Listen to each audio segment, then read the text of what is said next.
룻기 3장 말씀입니다. 룻기 3장에서 룻은 시어머니하고 얘기를 합니다. 그러면서 지금 마침 보아스의 밭에 가서 이삭을 죽게 되었겠는데, 보아스가 이분들이 예전에 예루살렘에 놓고 왔던 그 밭을 대신 사줘서 사줄 만한 그런 위치에 있는 가까운 친척이라는 것을 알게 되고, 이분에게 부탁을 해보자 라는 말을 합니다. 또 가능하면 보아스의 또 다른 부인이 되어서 너의 또 앞날을 도모해야 되지 않겠는가. 결국은 이제 보아스의 손에 달려 있습니다. 그래서 그날 밤에 추수하는 때에 마침 들판에서 계속 머물기 때문에 그의 텐트에 들어가서 이불을 덮고 있으면서 때를 보아 간청을 해라. 그리고 룻은 또 밤에 그분의 텐트에 들어가서 이불 끝에 앉아 있습니다. 보아스가 깜짝 놀랐겠죠. 자다가 일어났는데 누가 보니까 여인이 앉아 있으니까 이 귀신인가? 귀신이 아니라 룻이구나. 그런데 왜 들어왔는가? 부탁을 하려고. 마치 당신의 옷자락을 펴서 당신의 여종을 덮으소서. 내가 지금 이불에 덮어 있는 것처럼 나를 좀 덮어주십시오. 오갈 데 없는 사람입니다. 나를 덮어주십시오. 이거는 이불로만 덮어달라는 뜻이 아니죠. 나를 어떤 제도적으로 법적인 보호를 해주십시오. 당신이 그거 할 수 있는 사람입니다. 친족이기 때문에 나의 기업을 물은다. 기업을 물을 수 있는 사람입니다. 기업을 물은다는 것은 그동안 권리가 있었던, 묵혀두었던 그 땅을 회복할 수 있는 권리, 그리고 또 이번에 남편이 되어서 우리들을 좀 후견인이 되어달라 하는 것이고, 보아스는 이 말에 응답하여서 내가 한번 길을 알아보겠다. 그리고 그 구체적인 장면은 다음 주에 나오게 됩니다.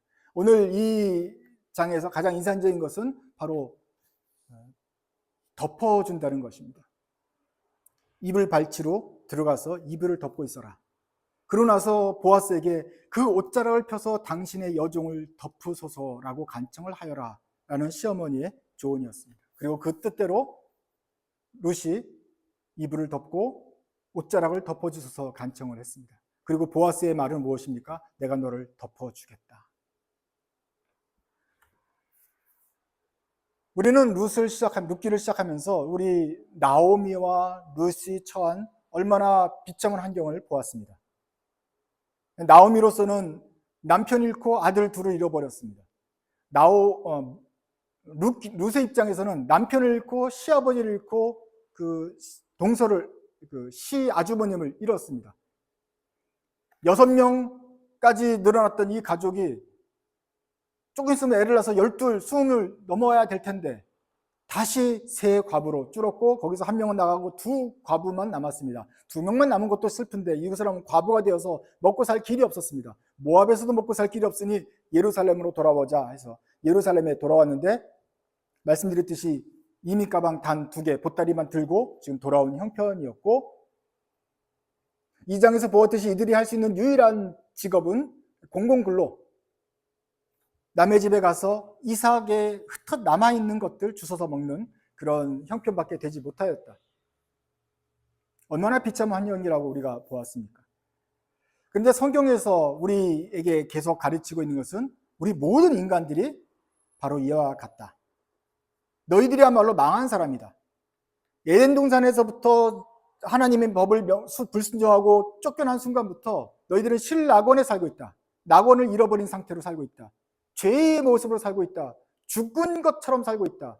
망한 것 정도가 아니라 완전히 죽음 가운데 살고 있다. 누가 우리를 돌봐줍니까? 누가 우리를 위해서 손가락 하나라도 대신 내줄 수 있습니까? 다 각자 도생. 자기 단어는 자기가 외워야 되고, 자기 직장은 자기가 가야 되고, 가까운 가족들도 변변하지 못해요. 서로 도울 만한 형편가 별로 안 돼요. 그냥 각자 살아요. 그렇게 살다가 우리는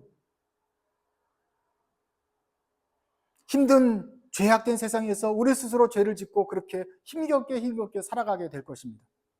여기에 과연 희망이 있습니까? 이 세상에는 희망이 없습니다. 왜냐하면 주님 말씀하셔서 가르쳐 주셨어요. 이 세상이 다 죄에 빠졌다. 죄악된 세상이다. 이 죄악된 세상 속에서 우리가 어떤 희망을 우리 안에서 찾을 수 있습니까? 돌아보면 옆에도 과부도 있는데 이 사람도 과부고, 이 과부 둘이 손잡고 앉아서 해결할 방법이 없습니다. 구원의 소식은 바깥에서부터 와야 됩니다. 마치 이 룻과 나오미를 보아스가 내가 해결해 주마라고 말했던 것처럼 누군가 밖에 있는 사람이 우리를 도와줘야 됩니다. 그것이 바로 예수 그리스도이십니다. 예수님께서 이 세상에 오셔서 우리에게 희망을 주셨습니다.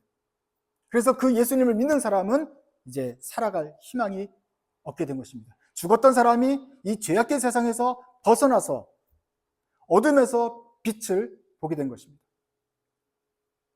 우리 성경에서는 이것을 구원이라고 말하기도 하고 어둠에서 빛으로 옮겼다고 말하기도 하고 죽었다가 살아나서 영생을 얻었다, 생명으로 말하기도 합니다. 오늘 룻기에서는 똑같은 구원의 개념을 이불을 덮어준다라는 말로 설명을 합니다.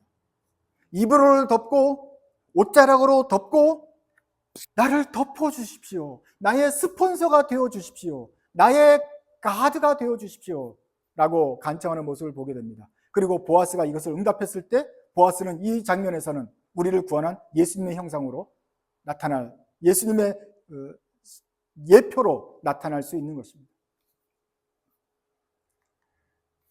농장에서는 이 덮는 구원의 모습을 암탉의 날개 그늘로 표현을 합니다. 성경에서 또 다른 구절에서도 이렇게 말하는 것처럼 암탉이 그 새끼를 모으려고 날개 그늘 아래 모으려고 얼마나 애썼느냐, 하나님의 노력을 말합니다.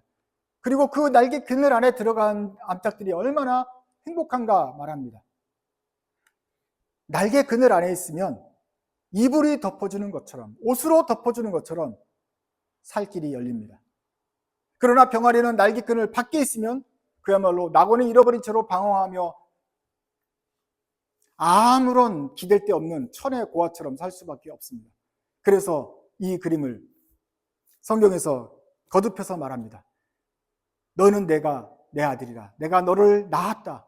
그 낳은 아들은 내 날개 그늘 아래 내가 보호하겠다. 보아스가 내가 너를 덮어주겠다는 것처럼 하나님은 우리에게 약속하십니다. 내가 너를 덮어주겠다. 고아든지 과부든지 나그네든지 기댈 데가 없는 어떤 가난한 사람이든지 내가 너를 덮어주겠다. 이것이 주님의 복음입니다. 이 말씀에 응답하여서 그 이불 밑으로 들어가는 사람은 다 복을 받게 됩니다. 가난한 자도 부자도 성적에 상관없이 이 말씀을 믿고 그 날개 그늘 아래 들어오면 그 날개 그늘의 보호를 받게 됩니다. 하나님의 은혜가 끝이 없고 그 날개의 폭이 상당히 깁니다. 어떠한 죄인이라도 나를 덮어주십시오 하면 주님이 덮어주시는 구원을 베푸십니다. 이러한 날개의 그늘이 잘 표현되어 있는 시편이 시편 91편 말씀입니다. 이 말은, 이 91편은 바로 룻기 3장을 다른 말로 표현한 것과 같습니다. 저하고 한 절씩 읽어가면서 한번 그 날개 그늘 안에 있는 사람들은 어떠한 복을 받는가, 어떠한 상태가 되는가 한번 보려고 합니다. 한번 번갈아서 읽겠습니다. 지존자의 은밀한 곳에 거주하며 전능자의 그늘 아래 사는 자여,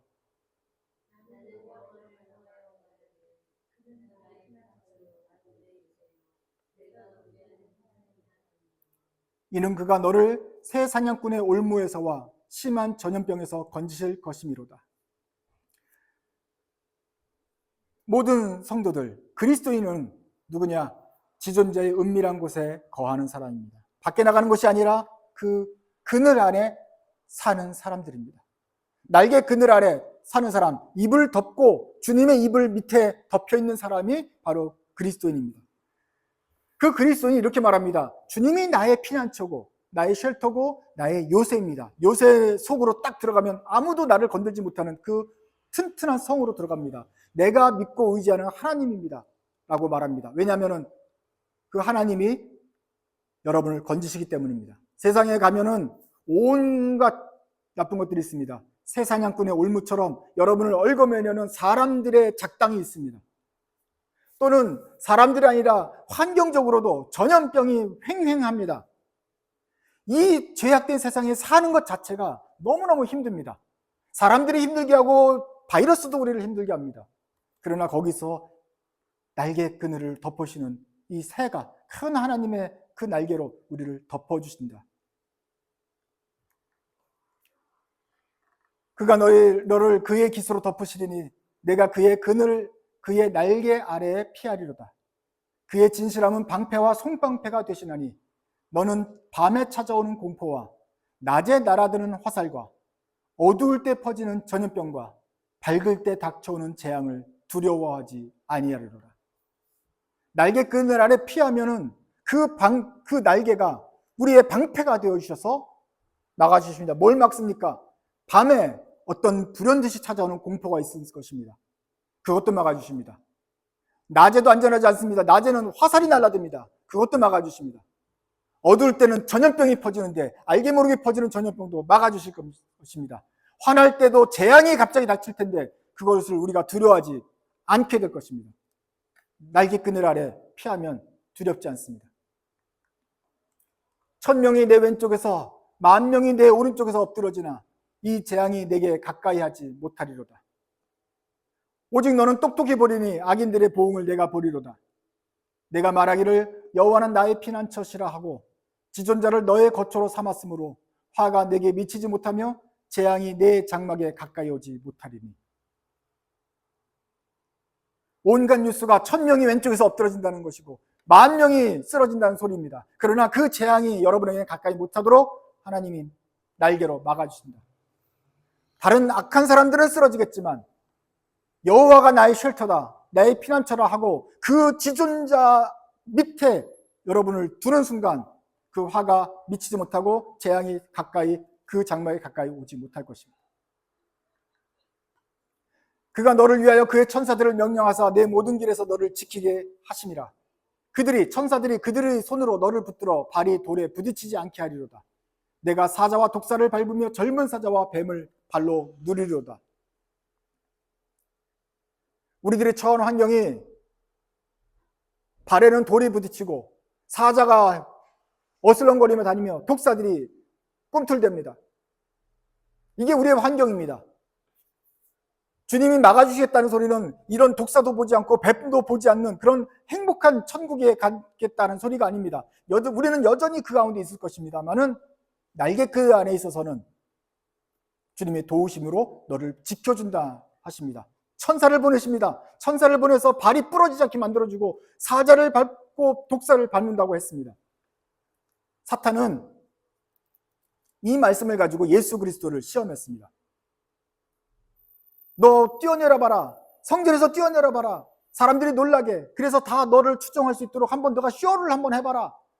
시편에 말하기를 천사들이 너 발을 붙들어준다며, 안 다친다며, 한번 뛰어내려 봐. 이렇게 꼬셨습니다.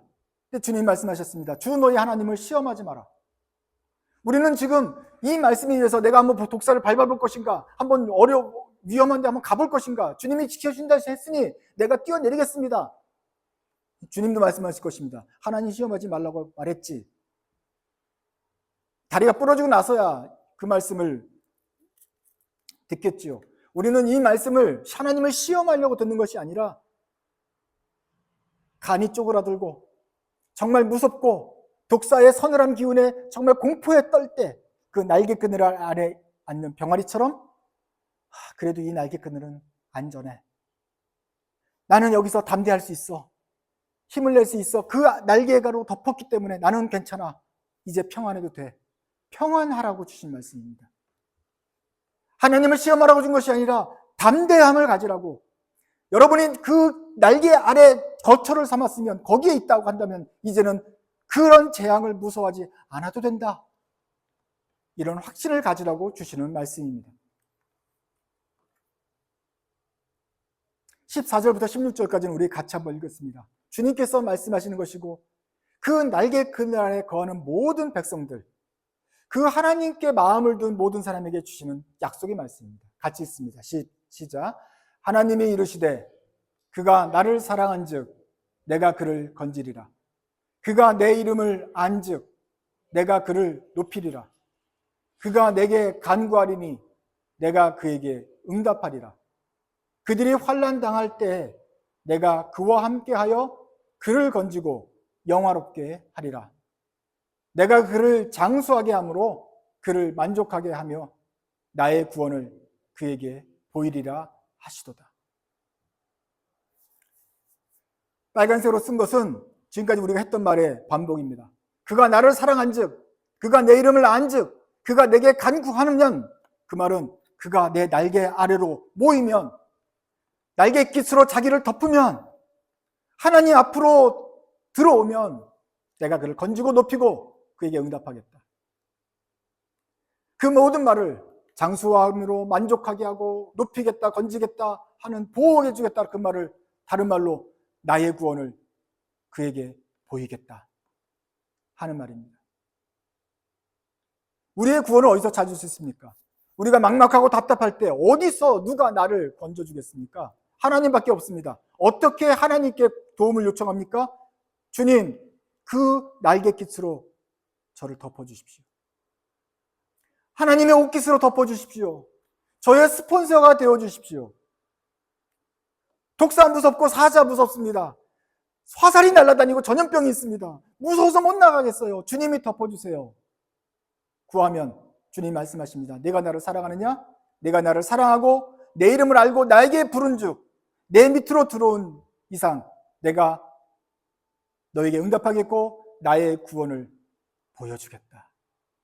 내가 너를 보호해주겠다. 여기에는 어떠한 조건도 없습니다. 내가 착하면 들어주겠다가 아닙니다. 네가 똑똑하면, 공부를 잘하면, 열심히 살면 내가 보호해주겠다고 하지 않습니다. 날개 그늘로 들어오면, 나를 사랑하고 내 이름을 알면, 내 날개 끝으로 덮기만 한다면, 덮기를 간청하면 내가 덮어주겠다 하십니다.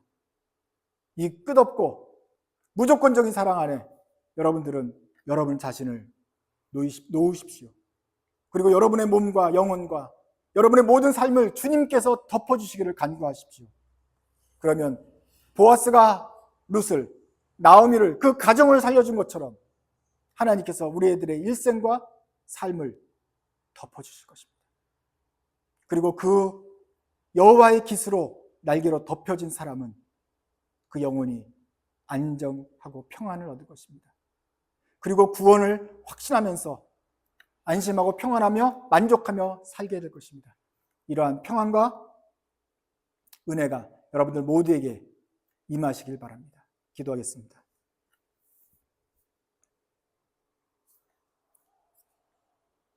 사랑이 많으신 하나님, 그 하나님을 우러러 저희가 간구합니다. 가난하고 고독하고 외롭고 어찌할 바 모르는 저희들을 주님 덮어 주옵소서. 세상에는 온갖 음모와 위험과 사고와 재앙의 소문이 가득합니다.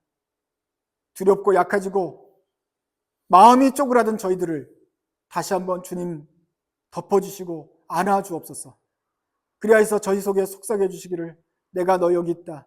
내가 나를 사랑한즉 내가 너를 높이겠다. 나의 구원을 보여주겠다. 다시 한번 확실하게 말씀해 주옵소서. 암탉이 병아리에게 말하듯이 그렇게 세밀하게 소소하게 그러나 분명하게 저에게 말씀해 주십시오. 그리하여서 그 날개끈을 안에 있는 병아리들이 행복하고 만족하고 두려워하지 않게 있는 것처럼 저희들이 이 땅에 있으면서도 주님께서 나의 후견인이 되어주시기 때문에 당당하게 두렵지 않게 담대하게 갈 수 있는 용기를 허락해 주십시오. 참 평안과 참 만족함이 저의 삶에 가득하게 주옵소서. 우리의 암탉이 되어주시고 그 날개로 기꺼이 덮어주시는 그 하나님께 저희들의 거처를 두게 하여 주옵소서. 예수님의 이름으로 기도드립니다. 아멘.